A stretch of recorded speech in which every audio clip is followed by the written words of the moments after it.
This is Mary Cole with Good Story Company. Here I am today to talk about novel series. Now, this is a huge topic and I can only sort of glance off of it in this video, but I hope I will have some interesting insights for you, some interesting food for thought. So ideally, you will write a manuscript that wraps up more or less in one installment. Your initial manuscript will resolve 85% of the way. And you will leave open, maybe 10, 15% of the story for potential follow-up in a series. This advice goes out the window if you're self-publishing. You may want to end on a cliffhanger because then the reader will be enticed to buy your next book. And your next book, you may even want to chop one 90,000 word manuscript into three 30,000 word manuscripts that end on crucial tension points so that you can sell 3 ebooks instead of just one. But that is for our indie publishing people. If you are looking at the traditional publishing world and wanting to be a part of it with a series, I would say we really don't want a cliffhanger. We don't want this just sort of dropping off in the middle because readers have spent $20 on your hardcover book. They really got invested in the story over the last 8 hours of reading, and to leave them in the lurch would be a little bit rude. So we're resolving most of the story. Sort of the main plot can come down for a nice and easy landing, but you can keep tension going with a planned series, at least something unresolved, something about the character's future, something about maybe the character didn't get everything that they wanted. Maybe there's still an emotional conflict that they're still dealing with. How do we sort of make that world and make that character carry through to something with series potential if that opportunity presents itself? Now, I say that very deliberately because it's not guaranteed that you will get a series in the traditional publishing world unless you very clearly say, this needs to be a trilogy. I have the next 2 books written. This cannot function as a standalone. That puts you in a little bit of a weaker position because a publisher may say, especially if you're a debut, you're an unknown. We don't really want to invest in a series at this time, and you may not get a series under contract right off the bat.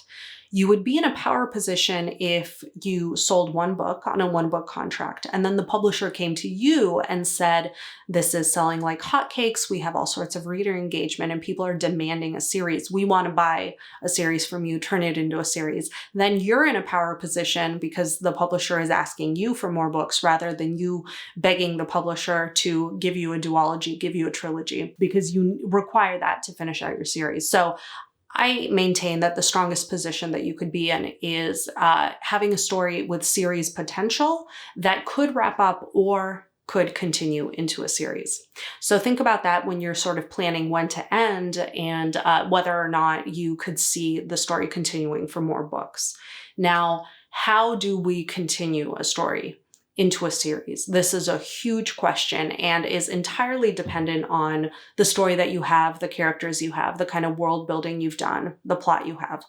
But I will say, for example, if the main conflict wraps up, we need an even bigger conflict and ideally a different conflict for the second book, the third book. Ideally, each one is sort of an escalating jump to another plateau, a bigger conflict, higher stakes for the character. Let's say they end up with Prince Charming at the end of book 1. Well, in book 2, let's take him away. Let's threaten him.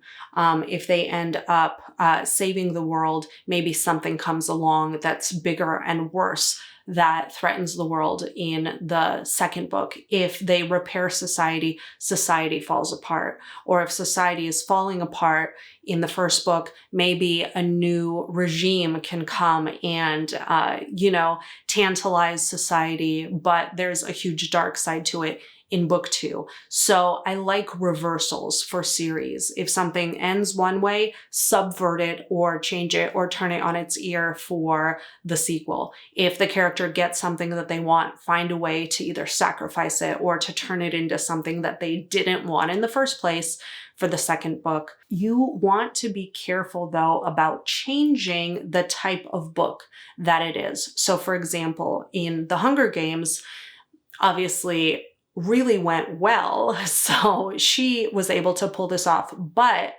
we start with this premise, this broken society. We start with this premise of these really violent games that they're all engrossed in. Everybody dies except one person. That's sort of the premise. That's the first book. By the end of the series, we are, the character of Katniss has become this rebellion leader. The conflict is huge. It's so much more about society and politics and the interplay of all the different factions that we're dealing with. So it has become less of just a straight up thriller and more of a political thriller. This has happened gradually, and the society aspect was very strong in the first book. It just ended up much stronger as the series continued. But if you were to suddenly make your book a political thriller when the world building and the society were not a huge part of the first book or the second book, that is something to watch out for, because your readers will be used to wanting to read about XYZ. Don't serve them ABC, a complete departure from the beginning of the series, later in the series, especially between book 1 and book 2. Ideally, you kind of stick to similar world, similar tone, similar genre or category. It's not unheard of to sort of make a gradual shift, but it's something to keep in mind, because if I'm not a dystopian reader and your series is going to go heavily dystopian when books 1 and 2 weren't really, you may disenfranchise some of your readers that way. Another thing to keep in mind is age, especially when we're talking about children's books. So if you start a middle grade series, you don't want to age the characters that much, because they'll be YA aged by the time you end a series. This could be a really big problem. So you have to consider how much time you bite off in each chunk of your planned series.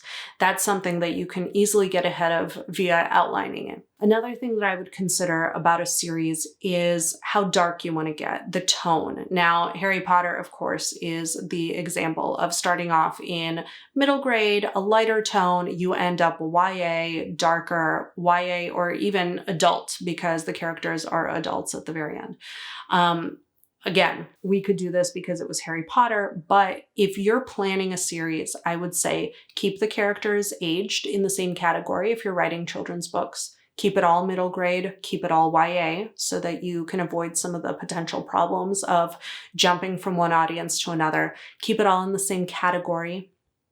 And then think about how you can escalate the character, what the character wants, what the character needs, what they get, and the sacrifices that they have to make. And also, how do we sort of make the world bigger, make the conflict bigger, but sort of keep it cohesive with the first book.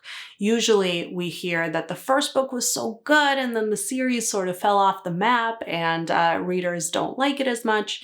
With a series, you really have to think about your reader's experience and your reader's expectations. Now, I know a lot of people aren't going to be huge fans of writing to expectations, and I don't think that you should necessarily write to expectations, but keep in mind that for a series, characters become beloved.